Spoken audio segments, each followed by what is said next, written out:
What's up, guys? Airsoft Nomad here, bringing you another Airsoft discussion. We kind of talked about this briefly before, but this is going to be like a true video just for this. This is going to be AG versus HPA versus gas blowback. So before we get into the video, as always, you guys, I want to thank my sponsors, which is Jackal Tactical Airsoft. They are linked down below. Hefe Airsoft with a 10% discount code if you use my link. So check all those out. They are linked down below. So let's just get right into this video. AG versus HPA versus gas blowback. So what is an AEG? If you don't know anything about airsoft, you're new, whatever, I'll just explain it.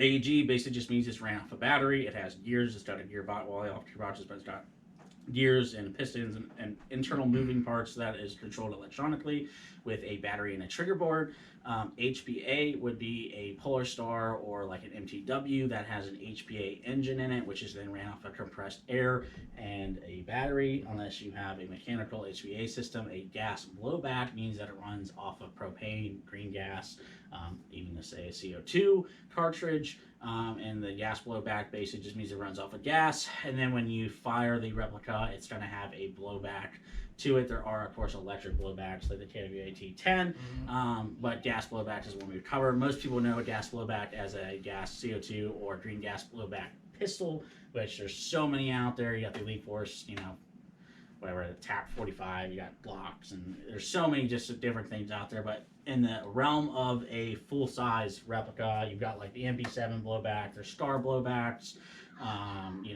there's M4 blowbacks that are gas blowback. So if you can think about it, they probably have it. They probably sell it. I would say AEGs are more, that's probably going to be the first airsoft gun most players buy. So it'd be an AEG. And HPA would be like your more competitive player. Yeah. And typically a gas blowback in a rifle is probably going to be more of your hardcore milsim guys. I 100% agree. That's exactly where I was going to go with this. Yeah. So basically, AEG is going to be your more entry-level stuff. Of course, there are Crytek's and Avalons and KBAs that are AEGs that are considered higher end, but that is going to be your base model. Your starting point for airsoft is going to be an AEG. Of course, you can buy, an indoor one that's just 350 FPS or an outdoor which is 400 FPS. It just varies. Any replica you can think of, whether it's an M4, an AK, or a STAR, or whatever. They even make some pistols now in AEG. I know Knottridge has one. I don't think it's out yet. It might not be out yet, but I know he's definitely coming out with it. Yeah. I would say gas blowback, and whether it's green gas, CO2, whatever, is primarily in the pistols, though. Yeah, 100% it's in the pistols. I mean, I agree with what you said, which is what I was going to say. If you're a hardcore milsim player, you're doing this as in, like,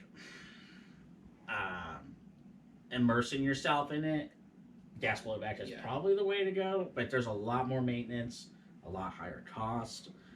For sure, you got magazines that are doing it. You're obviously going to have to run green gas, propane, which adds another thing. You got to clean it. You got to run. You got to oil it. You got to do all that. So, gas blowback is not necessarily something that the average weekend player is going to. Correct. I was just going to say, if you're watching this video and you're like, I'm just getting into this, or I'm a casual player, unless you're talking about a pistol, just no.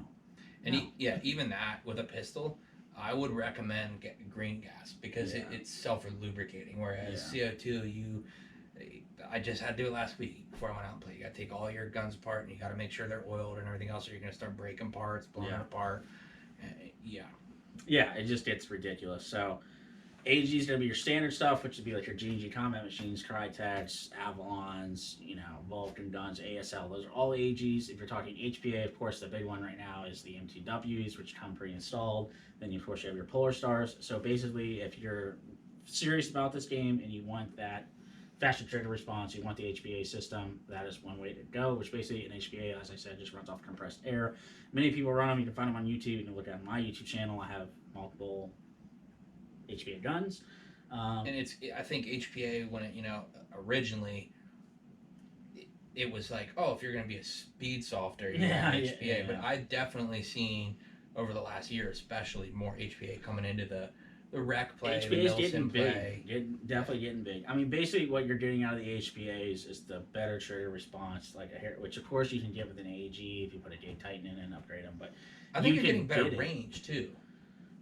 I mean, I know there are AEGs out there that have range. I've seen yours and I've seen you shoot, but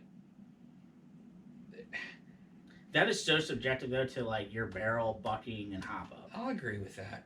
I'll agree with that for sure. But You're just getting really good efficiency out of an HPA system because in an AG you've got several parts working together to create that air seal, create that trajectory, create that consistency. Where an HPA engine is a three-piece system. so in terms of simplicity and consistency, HPA. Okay. 100% HPA. Yeah, and then the green gas, of course, is that Milsim player. I don't know if we did a great job explaining the three, but It's pretty simple. I mean, it really breaks down the way we said it. AG is probably your first one you're going to buy. It's your entry level. It's simple. You don't want to do a lot of work to it. You buy it, you charge the battery, you go to the field, you play. Yep. HPA, more of a, I don't want to say hardcore, but more of a, I'm going to do this a lot more often. I'm going to be there every weekend A or serious twice a player. month or something like that. You're going to be there and you're going to play. It's more of a serious. And then gas blowback is going to be more realistic. You're going to have the kick. You're going to have the feel. You charge it, all that stuff. yeah, And that's going to be more of a Milsim player. I mean, I've seen AGs, the Milsim events, but I've seen a lot more gas blowback at the Milsim stuff. absolutely, and a lot of HPAs. Yeah. at Milsims. Yeah, for sure. Yeah. But okay, I think that pretty much sums that one up. So thanks for watching. Subscribe, comment, and leave a like.